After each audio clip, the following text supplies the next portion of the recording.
Top 10 movies. Shouldn't be too hard. I mean, I've seen loads of great movies, but still, you know. Oh, what do we have here? This could be one. Super Mario Bros. Underrated though, but still. Ooh. Prophecy of the Tiger. This was shit. No, that won't do. That won't do. Come on. 10 movies. Spiders. The city is crawling. Well, you can just crawl your way in the trash can, cause you were some of the worst shit I've seen. Ooh. Shrek 2. Nope. Come on. 10 fucking movies. I can't do it. Crying out loud. This is impossible. How the hell am I supposed to pick 10 best movies? I've seen 10 times more movies than I played games. God.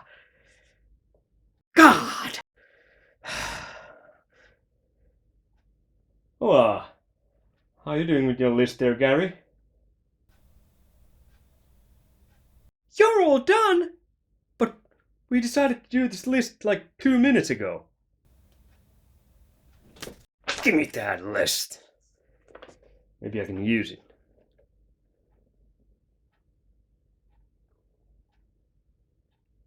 The fuck, Gary? You've listed all the Friday the 13th movies in chronological order here. You mean to tell me that the first Friday the 13th is your all-time favorite movie? The order's reversed? That makes this list even worse. That means Jason X is your all-time favorite movie. And what makes it even worse is the second place goes to Jason Goes to Hell. You've only seen these and Titanic.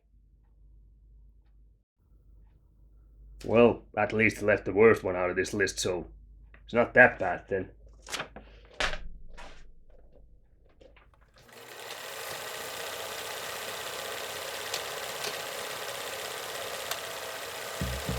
Hello nerds, or whatever the fuck you identify as.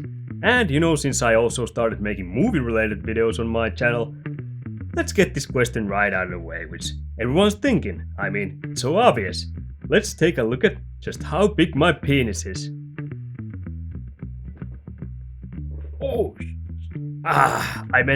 Let's take a look at my top 10 all-time favorite movies. That, penis thing was for another tube.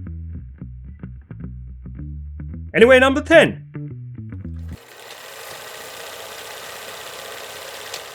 Number 10 on my top 10 all-time favorite movies list is Monty Python and the Holy Grail.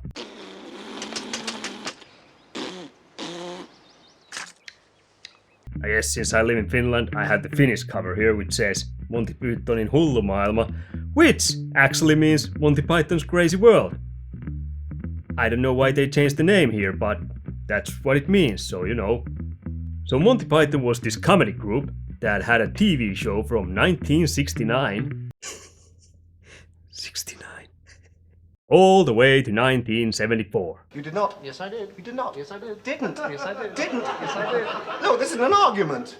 Yes, it is. No, it isn't. It's just contradiction. No, it isn't. Yes, it is. It is not. It is. And I gotta be honest, when I was a kid and I saw that show, I didn't really get it. I didn't think it was that funny. I just didn't get it. But as a grown-up, when I saw it again, I kinda got it. And I think the point is that you're not supposed to get everything, and I think that's why it's kinda genius. Oh, look, this is futile. No, it isn't. I came here for a good argument. No, you didn't. You came here for an argument. Well, an argument's not the same as contradiction. Can be. No, it can't. It is just fucking hilarious. I love that show. You know, Monty Python, they were like pioneers when it comes to comedy, especially British comedy, and I just fucking love that group. And they also made 3 movies. And Monty Python and the Holy Grail was definitely the best one out of those. I fucking loved this movie. When I saw this as a kid, I just put on TV and it started from the scene where there was the Black Knight getting his, limbs removed. Victory is mine! We thank thee, Lord, that in thy mercy... Come on, then. I almost peed myself when I laughed. I mean, it was so great. I might have actually peed myself a little there. I can't really remember. It was just so fucking genius. I didn't even know what I was looking at. Oh, by the way, this movie came out in 1974. Apparently, right after they quit the TV show. But yeah, when I saw it as a kid, I didn't know what show that was, so I actually lost the movie for quite a while, you know. I can't remember for how many years, but yeah, I finally saw it again on TV, and I had to just take the name up, and you know, I was like, Monty Python? They had the TV show I didn't get. What the hell? So after that, I hunted down the movie, and I saw it from the start, and it is fucking genius. There's not a scene that's not funny in that movie. It's just so great. That is like the perfect comedy movie. This is like the perfect comedy movie. It's got so many great things. I mean, the Black Knight, like I mentioned. Also, the knights who say "Nih," which sounds really stupid, but it's not. It's fucking genius. It's great. Also, the way they use coconuts, because they couldn't afford real horses, so they basically go around like this, and there are a few guys who bang coconuts together, so it sounds like horses.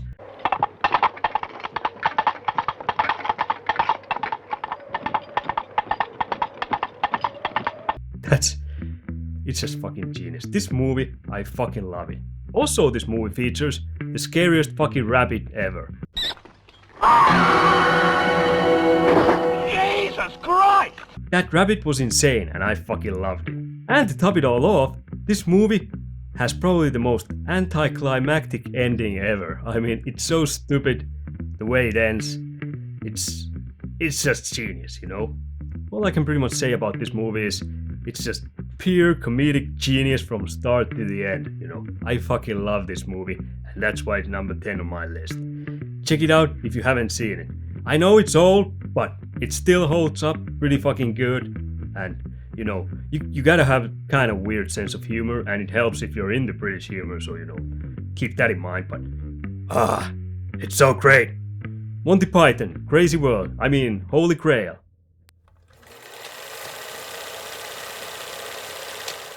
Number 9 on my list is Hard Boiled. I'm a huge Hong Kong action movie fan, and there's no better action director out there than John Woo. Also, there's no better action star out there than Chow Yun-fat. I don't know who the baby is. And when you take John Woo and Chow Yun-fat and put them together, it's action magic. And when I say magic, I don't mean crappy little magic like Harry Potter magic. No, I mean like real magic. Man's magic. Action. I know I said action magic, so it's action. And I'm sticking with it. It is high-level ballet performance with bullets that'll make grown-ass man cry, laugh, shit his briefs, and ejaculate all at the same time. I just did, just by talking about this movie. Without John Woo, we wouldn't have games like Max Payne or movies like First Matrix. Anyway, in Hard Boiled, Chow Yun-fat's character is Inspector Tequila. Yeah, he's named after Mexico's greatest gift to drunk people who take drinking seriously and aren't afraid of consequences. So in this movie, Inspector Tequila is after some dryads who killed his partner in a fucking awesome tea house shootout.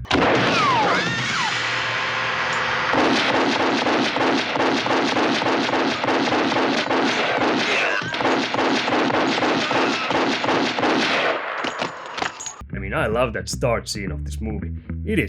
That's how you start a movie. That's an action scene. I mean, holy shit, that is so cool. But yeah, his partner died, and so he goes after the Triads. But there's an undercover cop in the Triads, played by Tony Leung Shi Wai. Probably butchered that name, not sure, but I'm pretty sure. I don't know how to pronounce Chinese names, so sorry. But yeah, it's a pretty common action movie story, you know, where there's a cop going after some mafia or yakuza, or in this case triads, and there's an undercover cop, so he has to kind of go circles around him while he's trying to do his job, so you know. It's great. The action scenes, they're some of the best they're the best out there in action movie history.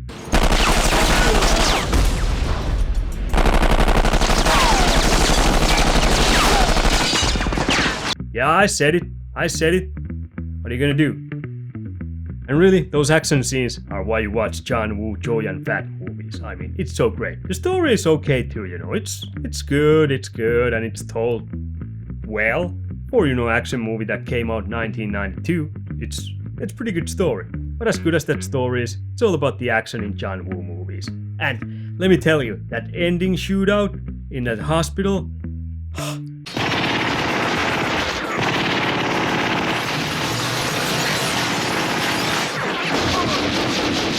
I think that shootout scene got into like Guinness World Book of Records for most people who shot on screen. I mean, Jesus, there's a lot of bodies there, and it takes a while, and they do these long shots, you know, they don't cut.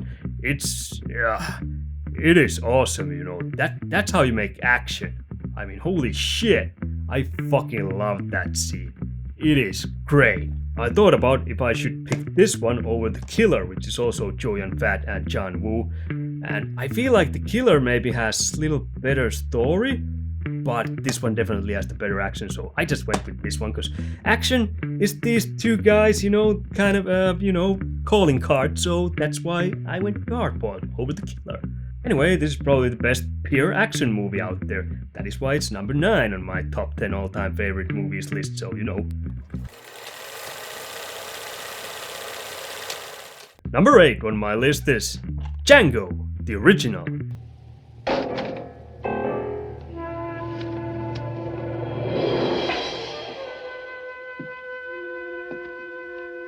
Now, before Tarantino made Django a well-known name, it was actually a well-known name for a brief moment during the late 60s or something. Yeah, first Django movie came out in 1966, and it was so popular that it actually got 31 sequels. Wait, was it 30 sequels? Was it that there was 31 total or 31 sequels? Well, 30 or 31 sequels. Latest including the Tarantino's Django. Yeah, anyway, the point is that it got shitloads of sequels because it was apparently really popular back then. Yeah, after Tarantino's Django Unchained, you know, I really loved that movie, so I really wanted to get the roots of the character. So I went and got myself the original Django. I mean, I loved the Tarantino Django movie, that was great, but man, I loved this one. This was so good, that's why it's on my top 10 list, you know, number 8.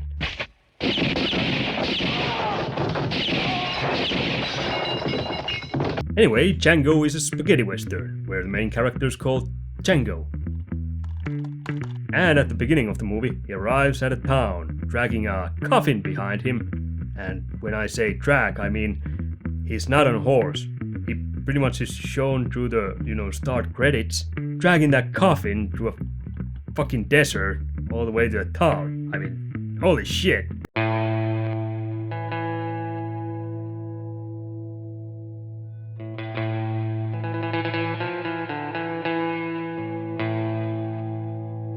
He really likes that coffin. Now, what is in that coffin?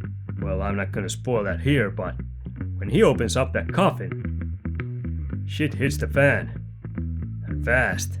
Also, this movie, just like Hardboiled, has an insane body count. I mean, holy shit. And this was done in 1966, so in a way it's kind of more impressive, but damn. I mean, in this movie, Django mows down shit tons of Southern racist clan members and Mexican revolutionaries left and right. I mean, there's a lot of death in this one. It's gritty, it's violent, it's dirty, and I fucking love it. Django, that's why it's number 8. Check it out, one of the best spaghetti westerns out there. Now, as good as spaghetti western as Django is, it's not my all-time favorite spaghetti western. My all-time favorite spaghetti western and number 7 on this list is, you might have already guessed it, because this is probably on everyone's list who, well, likes spaghetti westerns. It's The Good, the Bad, and the Ugly. I'll kill you! I'll kill you! Such ingratitude after all the times I've saved your life. Yeah, pretty much universally known as the best spaghetti western ever made. I mean, legendary movie, and might I say, even more legendary soundtrack. And that's not knocking the movie. I mean, the movie is a masterpiece. The soundtrack is just that much better. So, this movie also came out 1966, just like Django, and it stars Clint Eastwood, Lee Van Cleef, and Eli Wallace. Angela! All are fucking awesome actors. I fucking love them all. Although I have to say, when it comes to Eli Wallach, I don't think I've seen a lot of his stuff apart from this movie, and I can't actually name one. He's just one of those guys, I kind of recognize him when I see him, but I don't know, I just can't remember where he was at. But in this movie, he's fucking awesome.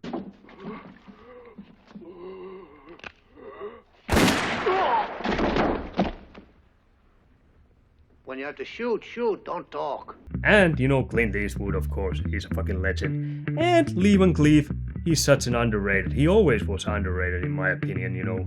Or, well, I can't tell you how big he was in the 60s and 70s, but after that, you know, he was in Escape from New York. Fuck's sakes, you know. I don't remember people saying, oh, Lee Van Cleef was in that movie too. I was always talking about it's a great Kurt Russell movie. Although Lee Van Cleef didn't have like big role in it, but still, you know, he was in it and he was great. Anyway, this is a long ass masterpiece. And when I say long ass, it's almost 3 hours long. It says here 2 hours 41 minutes. And the last hour of this movie is three men standing at the graveyard, just staring at each other in a duel.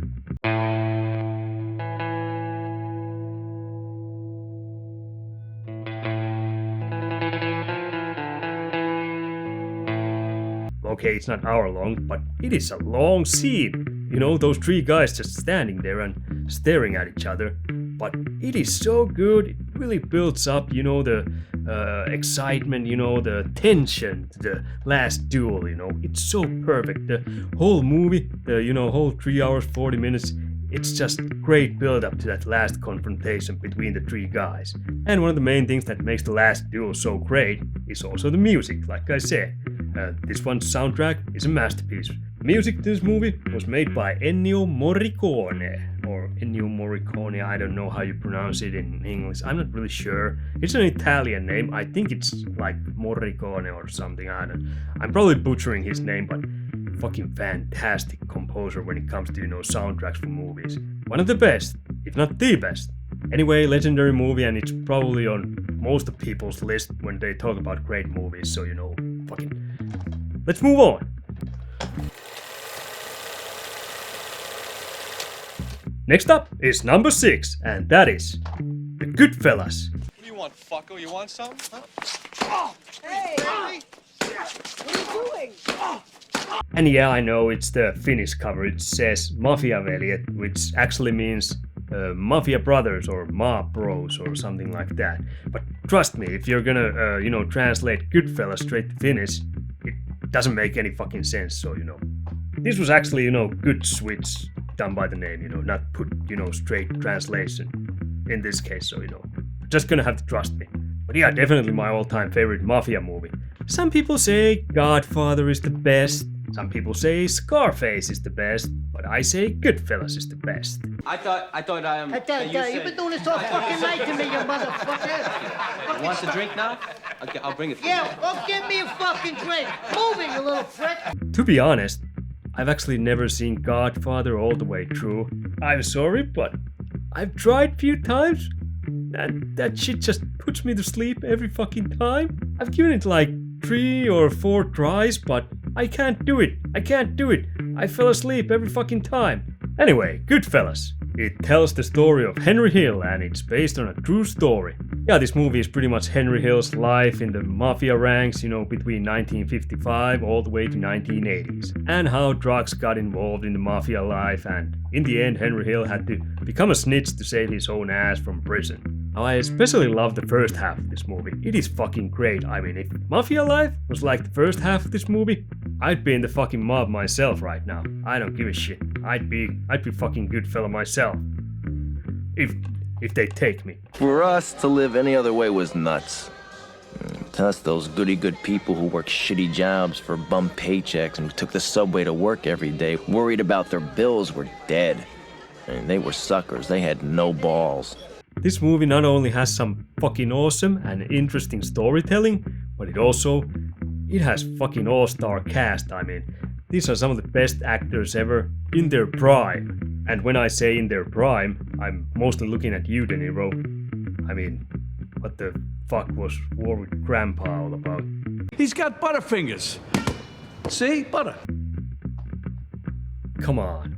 Anyway, yeah, you got Robert De Niro, you got Ray Liotta as Henry Hill, then you got Paul Sorvino, Lorraine Bracco, Frank Vincent, and easily, and I mean this is a top quality cast, but easily the best performance out of, you know, anyone in this movie, Joe Pesci. He was fucking awesome in this.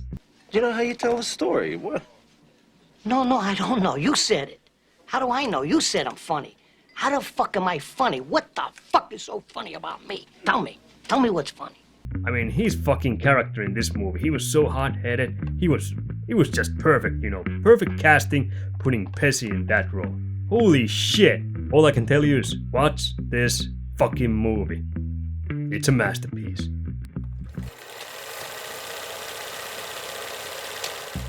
So we're getting into my top 5, and we're moving away from mafia and into street gangs. Because number 5 on my list is the Warriors. Warriors, come out and play. Warriors, come out to play. Sorry, I didn't have glass bottles, I had to use plastic ones. Actually, what the hell am I sorry about? Half of you probably don't even know this movie. It came out in 1979. Yeah, Warriors, 1979. Fucking awesome movie. I mean, gang movie. I love gang movies, and this is the perfect gang movie. It's the best out there. There's this midnight summit where all the gangs from New York are gathered to hear from Cyrus, who is the leader of the biggest New York gang out there, the Gramercy Riffs. I think I said it right. I don't know what that means. But it's a cool name, and Cyrus is a cool guy. Can you dig it? Can you dig it?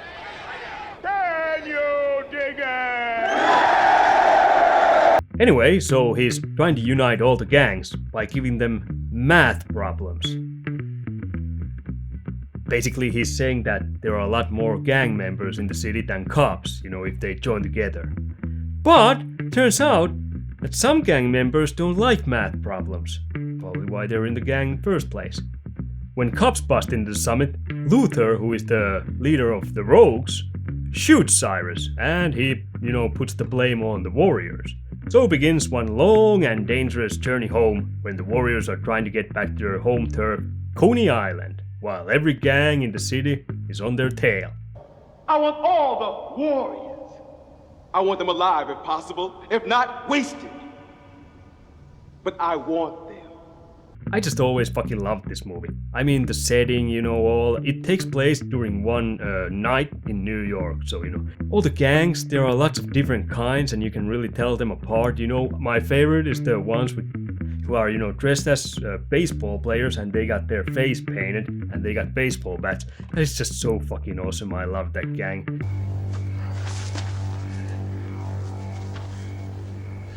I'll shove that bat up your ass and turn you into a popsicle. You know, and every other gang, they're just so, you know, kind of unique and cool in this movie. I just fucking love them. It's almost like fantasy movie, in a way. You know, I mean, it is a gang movie, but still, you know, how different the gangs are from each other. It's just, there's something there, you know, it's like the most magical gang movie in a really dark, twisted way, I think. Kind of hard to explain, but it is, you just gotta see it. Also, the soundtrack, I fucking love the soundtrack, you know, the main theme that plays, you know, when the movie starts, that is fucking awesome. Definitely my favorite song, and one of my favorite scenes in this movie is when there's this radio DJ, who's obviously on the side of all the other gangs. She has a message to the Warriors, so she dedicates the next song to them, which is Nowhere to Run by Arnold McCuller. And that is just, it's just such a fantastic scene when they're running through the city and that song is playing in the background. I love that scene, it is so fucking awesome. I mean, there are a lot of scenes in this movie, like the one with the bottles, that is fucking classic too. And the start of the, you know, fucking movie, the summit, that is so awesome when Cyrus is there up there talking to every gang. It's just so great, you know. But yeah, fucking masterpiece movie. Moving on. Next, we get to number 4 on my list, and that is The Hitcher, Or in Finnish cover it's liftari, which means hitcher. You know, no funny translation there or anything, so it's cool. Now, I gotta say, I fucking dread the day when someone gets, you know, idea in their stupid tiny little fucking brain of maybe making some sort of prologue or something and explain the character of John Ryder, who is played by Rutger Hauer in this movie. That is the stupidest thing you could ever do in cinema's history. Do not touch that character. It doesn't need any explanation. That's why the character is so cool and so mysterious and so scary and, you know, god damn it. I mean, it kind of sucks that this movie is a bit underrated and kind of forgotten, but at the same time, you can't fuck up something you don't remember, so in a way it's also kind of a blessing. Because this movie, first of all, when you're doing remakes, you're kind of trying to modernize the story, you know, make it for the next generation. This movie doesn't need it. It basically has car, a fucking desert, and an evil guy. You don't need to do modern version of that. That just works in every fucking timeline. Well, maybe it doesn't work if you're in the fucking Middle Ages or something. Then you just, you know, replace the car with horse. But still, fuck! Actually, there was a remake, but that was pretty forgettable shit, so, you know. I'm glad nobody ever talks about that. It's just, it doesn't even exist, if you ask me. Fuck that. Fuck the remake. There was also a sequel, but from what I understand, it doesn't, you know, like, have nothing to do with this except same main character, but it's a whole new event, so, you know. Anyway, the Hitzer starts with Jim Halsey, played by C. Thomas Howell, driving in the desert, you know, and, well, there's a hitchhiker, who is played by Rutger Hauer, John Ryder, like I said before, and he picks him up. You gonna tell me where you're going? Yeah, sure.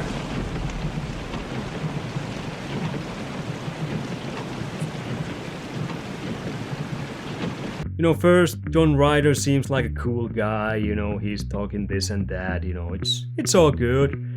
But then he starts telling this story how the last car that picked him up, he pretty much killed all the passengers, so that makes things a bit awkward. Especially when he says that he's gonna do the same thing to Jim Halsey there, you know, who's driving him. So yeah, it's kinda awkward. Then Jim manages to kick Ryder out of his car, so, you know, he escapes that situation. But unfortunately, that's when shit really hits the fan, cause Ryder starts tormenting Jim throughout his drive through the desert, so didn't really work out that great for him, so yeah.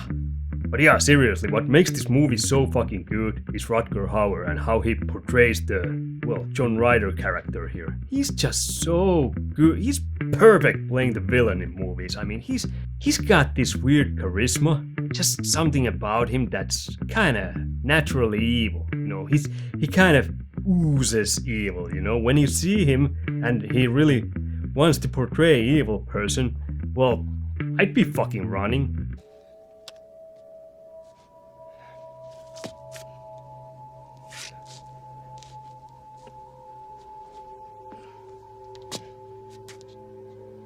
Just things that he does in this movie and how he always appears in the right place at the right time. He kind of seems more like a evil entity or evil force than, you know, actual human being, and that's what kind of makes him so fucking cool in this movie, you know. He's never explained. I mean, there's zero explanation to his character. Zero, and it doesn't need any explanation. I mean, fucking Alien Covenant, that explained enough. That's why I can't even watch the first 2 Alien movies these days, because now I know too much and, well, they kind of stink after that shit. But yeah, Rutger's character in this movie, he's just one big mystery, you know, no explanation, and that's just one of the biggest reasons why I love this movie. It's so good, it's so well done, you know, it's got real tension in it, and, you know, it's just, it's so fun, it's so great, you know. You want to know what happens to an eyeball when it gets punctured? Rutger Hauer, Well, he's passed on now, but man, I loved his movies. I loved him as an actor, you know. He was so good. He was so good. He makes this movie, and, you know, that's it. I just fucking love this movie. That's why it's number 4 on my list. Watch this movie if you haven't seen it. But don't tell anyone, because, you know, we don't want prequel. Or remake, or any more sequels either. Just forget about it. Actually, don't watch this. Don't watch this. The less people know about this, the better. After I'm dead, then you can watch this and tell everyone about it. Okay? Great. Let's just move on. And it's already top 3, or finally top 3. I don't know how long this video has been, but it's top 3. And number 3 on my list is Evil Dead 2. Groovy. I mean, come on, what would this list be without the best horror slapstick comedy movie ever made? Evil Dead trilogy is kinda like Black Sabbath of movies, where, you know, Black Sabbath invented every guitar riff ever made. Evil Dead trilogy came up with every goddamn camera angle and technique ever invented. I mean, Sam Raimi doesn't get nearly enough credit for the stuff he invented just for this fucking trilogy. It's mind-blowing. But it's not all about camera angles. It's mostly about Bruce fucking Campbell.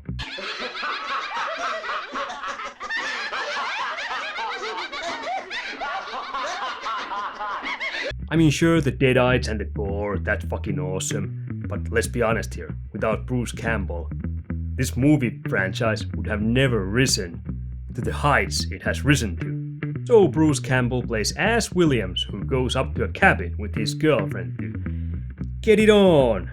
But unfortunately they find a tape recorder and decide to play that tape.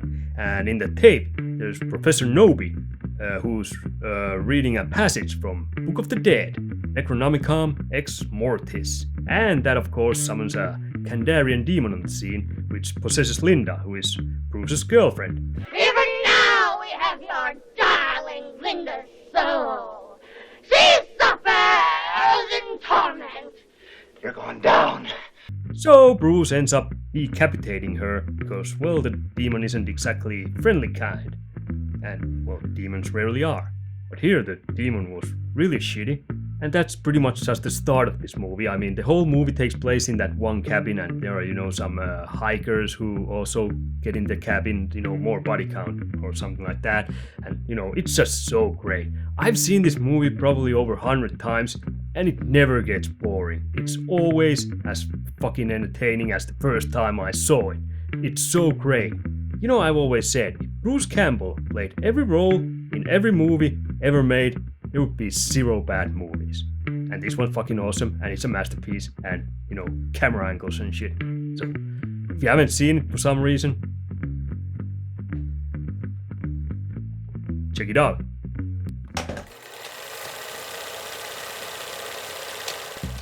And then there were 2. And second in my list of top 10 all-time favorite movies is Predator. And I actually have a second copy of it. It's a 3D. Predator 3D. This is a Blu-ray, but look at the cover. I mean, oh, it's a hologram. Ooh, that's nice. Ooh. Okay, everyone probably knows Predator, you know? You got this big alien thing that's hunting big guys who's led by the biggest guy of them all, you know, Arnold Schwarzenegger. You son of a bitch. Although, if you want to get technical here, I think Jesse Ventura might actually be the biggest guy in the group. You know, size-wise, not celebrity-wise. Anyway, Dylan, who's played by the always awesome Carl Weathers, accuses of Arnold's team being the best rescue team out there. What do you need us for? 'Cause some damn fool accused you of being the best. So he hires them to look for a foreign cabinet minister whose chopper disappeared because apparently he always flies on the wrong side of the border.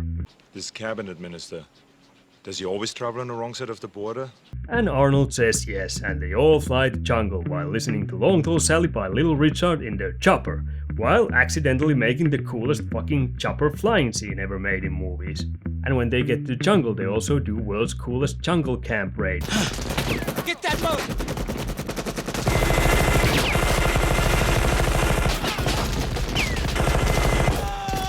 After that, they start making their way back to a pickup point where a chopper can get them out, but that's when the movie really starts, because that's when the extraterrestrial Rastafari, who definitely doesn't smoke weed, I mean he's so pissed off all the time, starts hunting them and skinning them one by one. You one ugly motherfucker.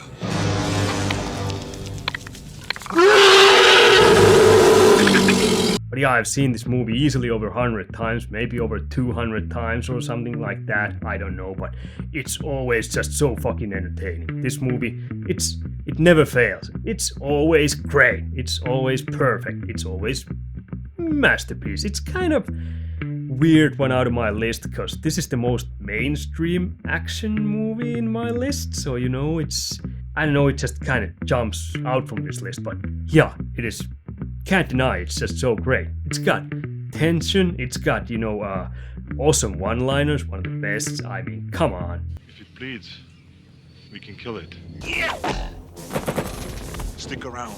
And also, it's just great build-up for the last confrontation between Arnold and, well, the Predator.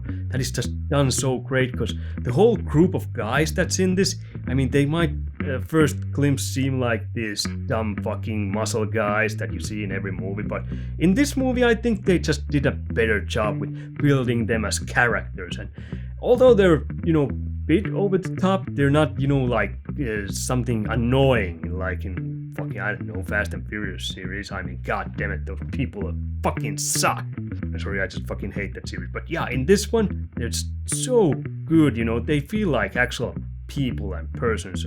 But like I said, they're like slightly over the top, but not too much. I really loved, you know, every member in the group, you know. When you first time see this movie, it's just, it's always sad when you lose one of them.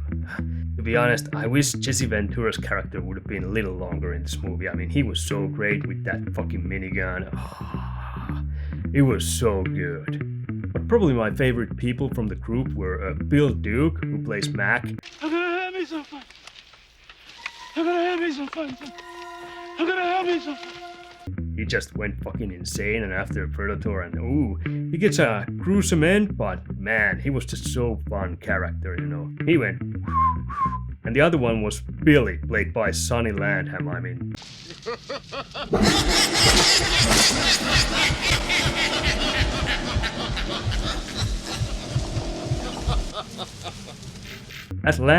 That laugh, it's the greatest laugh in any movie ever.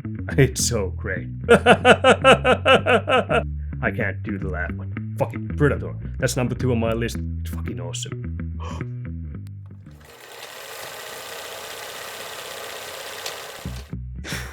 Only one left. What is it going to be? Who knows? I don't know. Well, actually I know. That's why I'm doing this list. Anyway, number 1 movie and my all-time favorite movie is The Thing by John Carpenter. Nobody trusts anybody now. We're all very tired. The Thing came out in 1982, and it takes place in Antarctica, and I can't fucking say that word, Antarctica. Well, it's the place that's really fucking cold, and there's a bunch of guys, and everything's going smooth, and everyone's having a good time, until some fucking Norwegian guys come there, and they're chasing a dog, and they're trying to, you know, kill the dog. Det har ikke en bekjentlig. Det en slags ting. Det imiterer en bekjent. Det ikke virkelig. Kom der vekk, idioter! Anyway, since nobody can understand them because they speak Norwegian, except, well, Norwegian people who apparently got pretty pissed when they saw this first in the theater, because the Norwegian guys were kind of saying the thing in this movie, so, you know, they kind of got spoiled right away, so, I don't know, they were kind of pissed. So I've heard.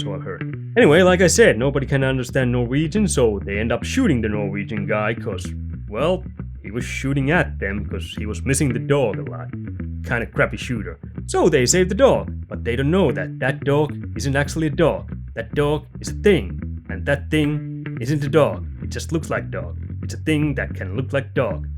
And things.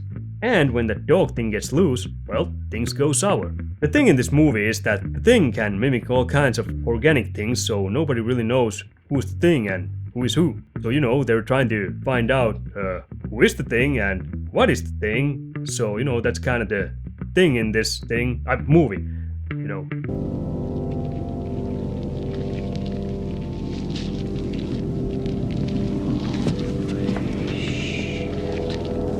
Basically, it's a bunch of guys in the middle of nowhere trying to survive the thing, and that's pretty much it. It's a simple idea, but it's so fucking effective. It works because, first of all, Antarctica. God damn it. Well, it's a really cold place, and it's a dark place, and you know, it's a kind of deserted place, so you know, there's this feeling of solitude, so you know, it gets real lonely out there. Especially when you don't know who's the thing. Just the isolation and tension that comes from the unknown in this movie, it's so great. It's just, you know, the overall atmosphere and feeling. I fucking love it. And one of the big things that kind of brings out more of that tension and that isolation feeling and loneliness and all that is the soundtrack, which is actually made by Ennio Morricone, who made the Good, the Bad, and the Ugly soundtrack also. So you know, it's fucking quality stuff. It's so good. It's in here. It's not like maybe tunes you'd like to listen to while you're, you know, I don't know, driving a car or something. Although I don't know who like to listen to Western tunes when they're driving a car. That's kind of odd choice to listen to. But let's just say the tunes here aren't as this is probably the wrong word, but groovy as they are in The Good, the Bad, and the Ugly. It's more just, you know, music that's just there to bring out the tension. Although I do like to listen to soundtrack every now and then. It's so good. I fucking love it. It's great. Also, I love the cast here, and I think they all do a pretty fucking awesome job here. Although, I haven't even heard half the cast outside this movie, and what I looked from IMDb, they haven't really done that much, you know, most of the guys that were in this movie, so, you know, they're kind of unknown outside this movie. But, you know, there are a couple of guys who you probably know outside this movie too, you know, like Wilford Brimley, probably best known from the diabetes memes these days, I think. I'm Wilford Brimley, and I'd like to talk to you for a few minutes about diabetes. Also, this has Keith David, who is also fucking awesome. Where's that man, McCready? Whatever the hell you are! He's also been in They Live, which is another John Carpenter movie, which is awesome movie. Fucking love that movie too. I actually need that. I'm missing that from my collection, but fuck it. And of course, also there's Kurt Russell, who is fucking awesome. He's Kurt Russell, you know. Need I say more? My move. Rook to knight 6. Checkmate. Checkmate.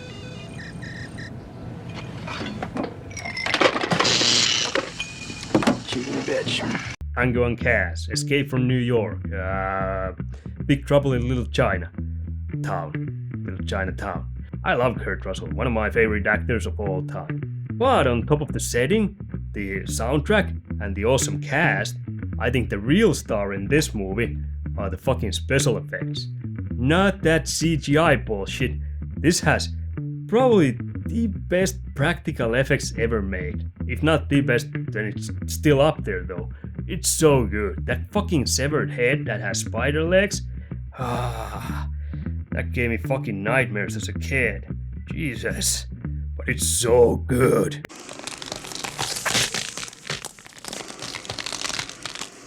God damn it, those effects. They're top notch. There's no better practical effects in my opinion in anywhere almost. I might be forgetting something, but Jesus, they're really up there. Anyway, I'm just gonna end this list, and that was my top 10 all-time favorite movies, so you know, now you know. And if you feel like it, maybe you can tell me your favorite movie down there in the comments, and I'll tell you why you're wrong if it's not the thing. Because that's just fair and nice of me. But you all know the ending here. Click like, click subscribe, click the bell, click the comments, click yourselves the fuck out of here, and click yourselves back when I upload more gaming or movie related crap, I guess. But for now it's goodbye. And I'm off to make that other video I talked to you about at the start there, or the other tube. I wonder if this can measure something as long though. It's gonna be tight fit. Yeah.